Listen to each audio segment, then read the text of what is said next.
Hare Krishna. Hare Krishna, everyone. So we're going to continue reading from the Granthara Srimad Bhagavatam. Canto 1, Chapter 9, text. Oh, where am I? Canto 1, Chapter 18. Text 42. Om Namo Bhagavate Vasudevaya. Om Namo Bhagavate Vasudevaya. Om Namo Bhagavate Vasudevaya. O my boy, your intelligence is immature, and therefore you have no knowledge that the King, who is the best amongst human beings, is as good as the personality of Godhead. He is never to be placed on equal footing with common men. The citizens of the state live in prosperity, being protected by his unsurpassable prowess. Text 43. My dear boy, the Lord who carries the wheel of a chariot is represented by the monarchical regime, and when this regime is abolished, the whole world becomes filled with thieves, who then at once vanquish the unprotected subjects like scattered lambs. Purport. According to Srimad Bhagavatam, the monarchical regime represents the supreme Lord, the personality of Godhead. The king is said to be the representative of the absolute personality of Godhead, because he is trained to acquire the qualities of God to protect the living beings. The Battle of Kurukshetra was planned by the Lord to establish the real representative of the Lord, Maharaj Yudhishthira. An ideal king, thoroughly trained by culture and devotional service with the martial spirit, makes the perfect king. Such a personal monarchy is far better than the so-called democracy of no training and responsibility. The thieves and rogues of modern democracy seek election by misrepresentation of votes, and the successful rogues and thieves devour the mass population. One trained monarch is far better than hundreds of useless ministerial rogues, and it is hinted herein that by abolition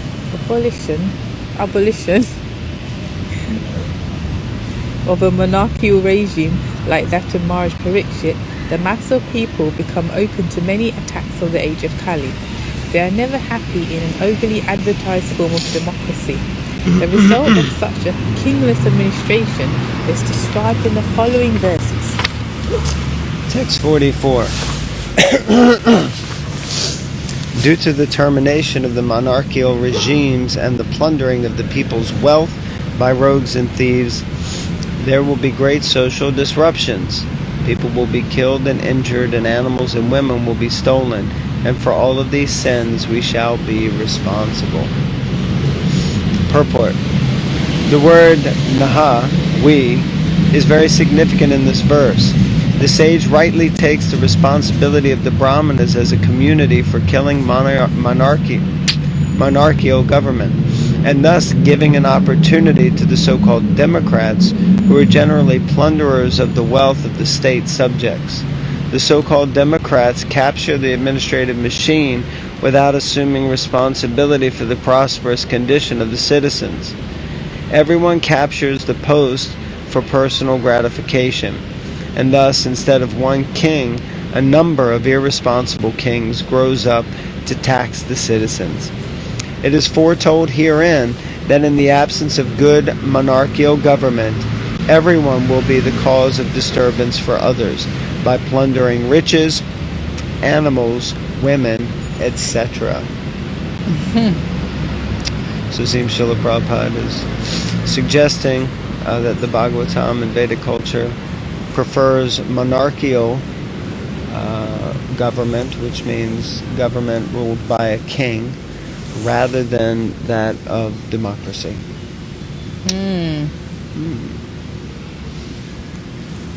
Text 45. At that time, the people in general will fall systematically from the path of a progressive civilization in respect to the qualitative engagements of the caste and the orders of society and the Vedic injunctions. Thus they will be more attracted to economic development for sense gratification, and as a result there will be an unwanted population on the level of dogs and monkeys. Wow. Jai Prabhupada.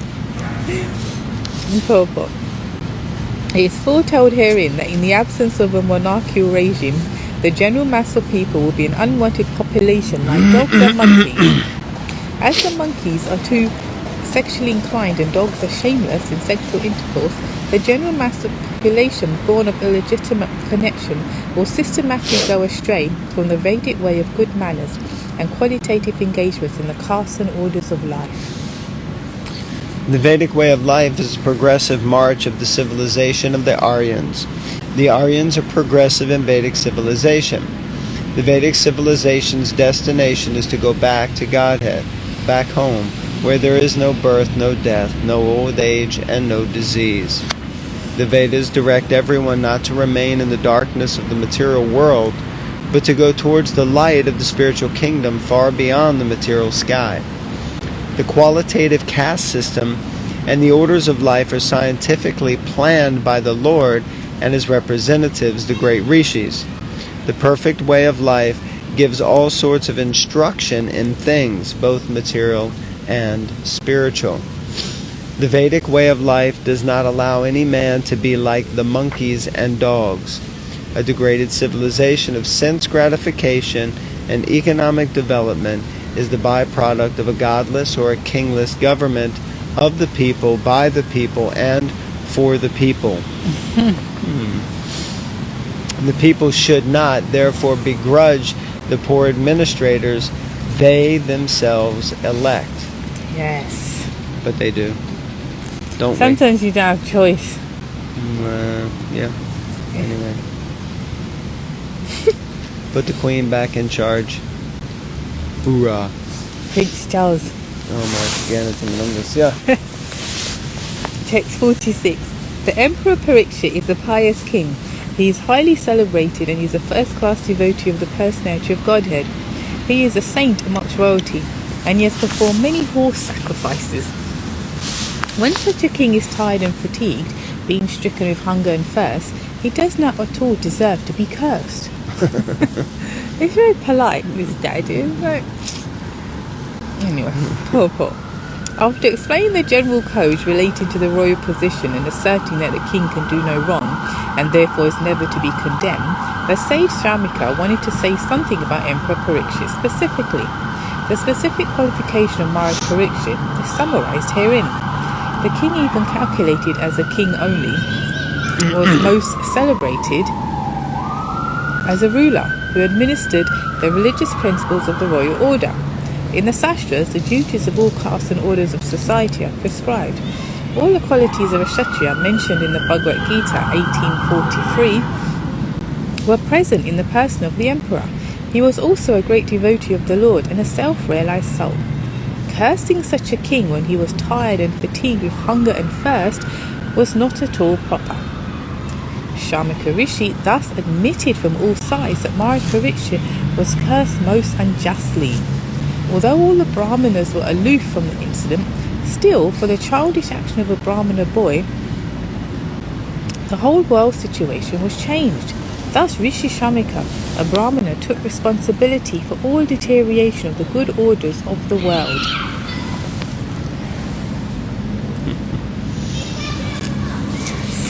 Yeah, this is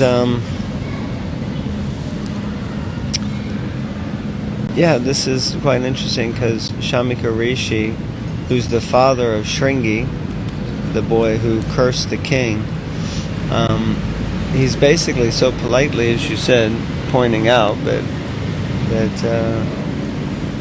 the king, even, and it says in the purport, even if the king is calculated as the king only, even if he doesn't have so many good qualities, he's still meant to be celebrated as the ruler and treated in a certain way. Not that if he shows up at your door fatigued, that you curse him, right? Well, you shouldn't curse anyone, really. Text 47. Then the Rishi prayed to the all-pervading personality of Godhead to pardon his immature boy who had no intelligence and who committed the great sin of cursing a person who was completely free from all sins, who was subordinate, and who deserved to be protected. Purport. Everyone is responsible for his own action, either pious or sinful. Rishi Shamika could foresee that his son had committed a great sin by cursing Maharaj Parikshit, who deserved to be protected by the Brahmanas, for he was a pious ruler and completely free from all sins because of his being a first-class devotee of the Lord. When an offense is done unto the devotee of the Lord, it is very difficult to overcome the reaction.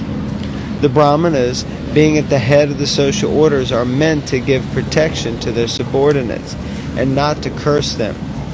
There are occasions when a Brahmana may furiously curse a subordinate Kshatriya or Vaishya, etc., but in the case of Maharaj Parikshit, there were no grounds, as already explained. The foolish boy had done it out of sheer vanity in being a Brahmana's son, and thus he became liable to be punished by the law of God. The Lord never forgives a person who condemns his pure devotee. Therefore, by cursing a king, the foolish Shringi had committed not only a sin, but also the greatest offense. Therefore, the Rishi could foresee that only the Supreme Personality of Godhead could save his boy from his sinful act. Coming to get us. He therefore directly prayed for pardon from the Supreme Lord, who alone can undo a thing which is impossible to change. The appeal was made in the name of a foolish boy who had developed no intelligence at all. A question may be raised herein that since it was the desire of the Lord that Parikshit Maharaj be put into that awkward position so that he might be delivered from material existence, then why was the Brahmana's son made responsible for this offensive act? The answer is that the offensive act was performed by a child only so that he could be excused very easily. And thus the prayer of the father was accepted. But if the question is raised why the Brahmana community as a whole was made responsible for allowing Kali into the world affairs, the answer is given in the Varaha Purana that the demons who acted inimically toward the personality of Godhead but were not killed by the Lord were allowed to take birth in a family of Brahmanas to take advantage of the age of Kali. The all-merciful Lord gave them a chance to have their births in the families of pious Brahmanas so that they could progress towards salvation. But the demons, instead of utilizing a good opportunity, misused the Brahminical culture due to being puffed up by vanity in becoming Brahmanas. The typical example is the son of Shamika Rishi, and all the foolish sons of Brahmanas are warned hereby not to become as foolish as Shringi and be always on guard against the demoniac qualities which they had in their previous births. There you go. The foolish boy was of course excused by the Lord, but others who may not have a father like Shamika Rishi will be put into great difficulty if they misuse the advantages obtained by birth in a Brahmana family. Interesting. What do you get from that?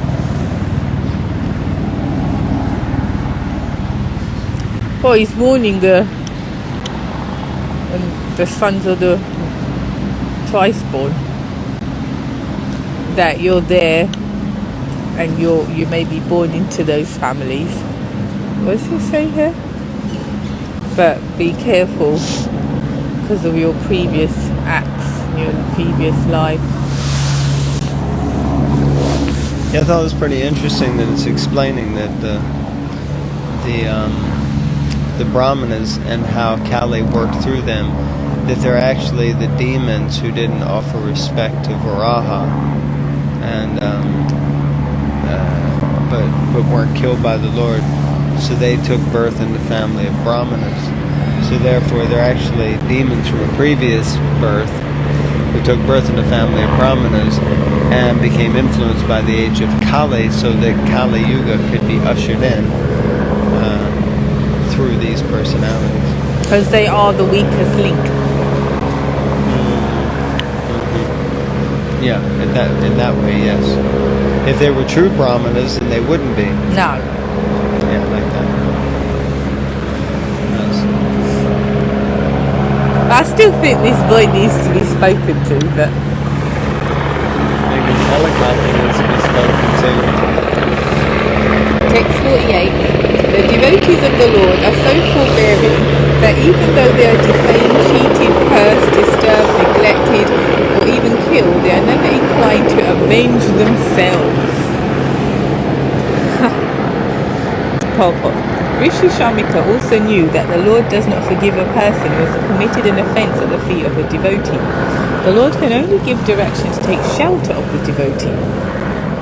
He thought within himself that if Maharaj Parikshit would counter-curse the boy, he might be saved. But he knew also that a pure devotee is callous about worldly advantages or reverses. As such, the devotees are never inclined to counteract personal defamation, curses, negligence, etc. As far as such things are concerned in personal affairs, the devotees do not care for them.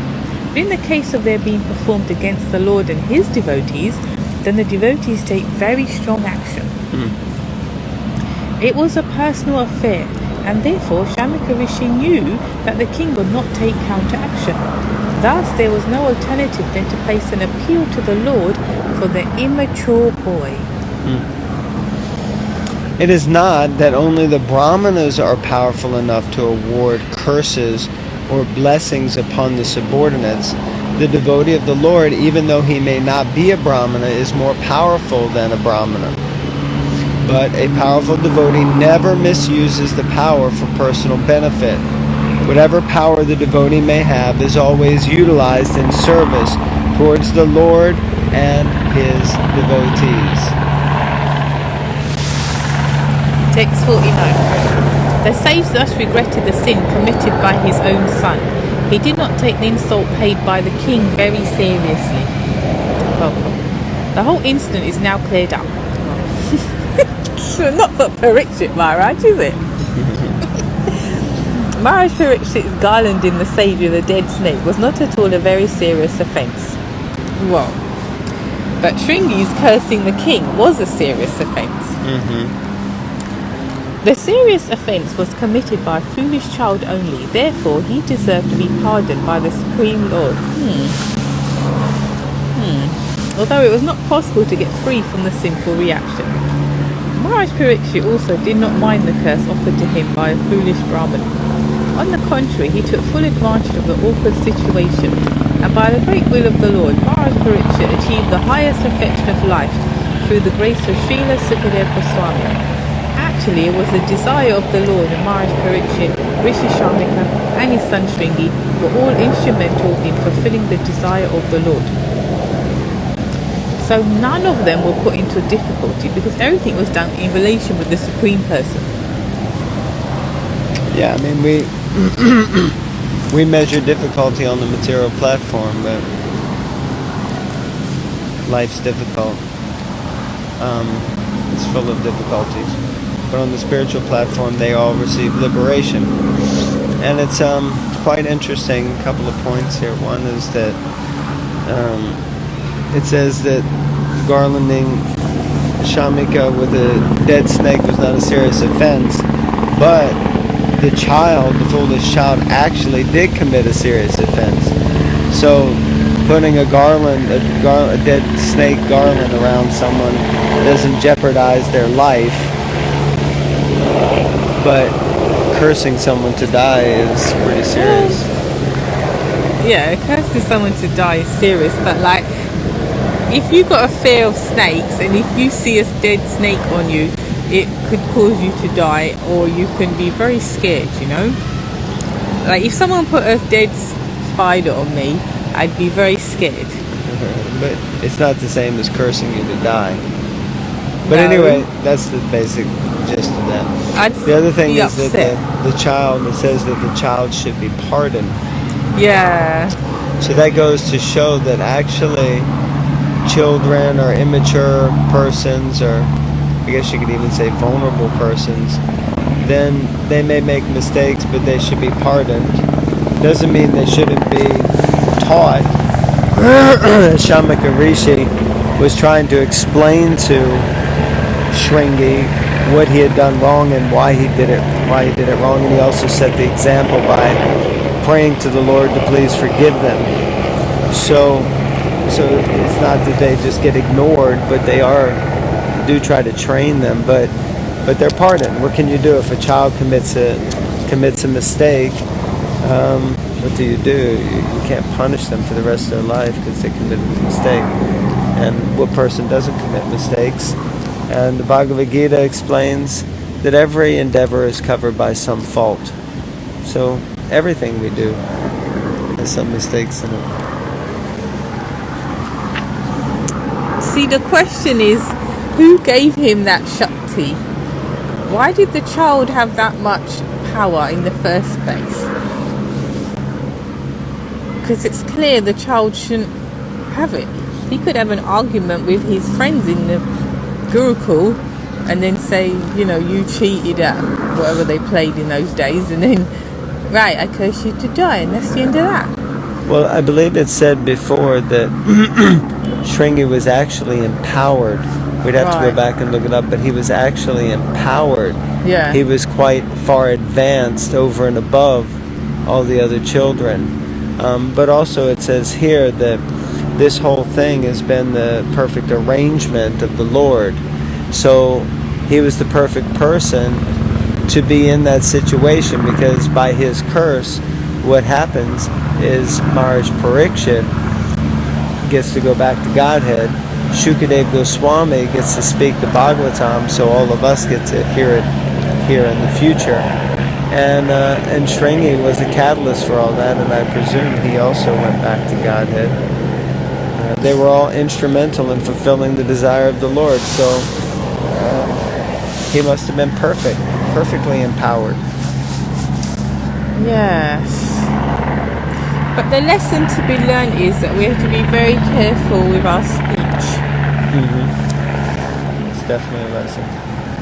And with the responsibility of our positions. Yes. And yeah, I still would have spoken to the boy. Well, I think his father did speak to him. Yeah. Okay, so we're at the last verse for this chapter, and we'll just finish after this. Yes. So text 50. Generally, the transcendentalists, even though engaged by others in the dualities of the material world, are not distressed. Did you catch that? Generally, the transcendentalists, even though engaged by others in dualities of the material world, are not distressed, nor do they take pleasure in worldly things, for they are transcendentally engaged. Purport.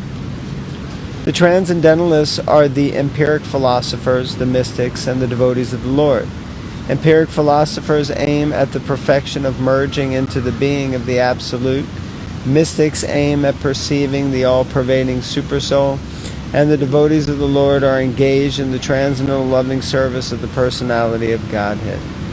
Since Brahman, Paramatma, and Bhagavan are different phases of the same transcendence, all these transcendentalists are beyond the three modes of material nature.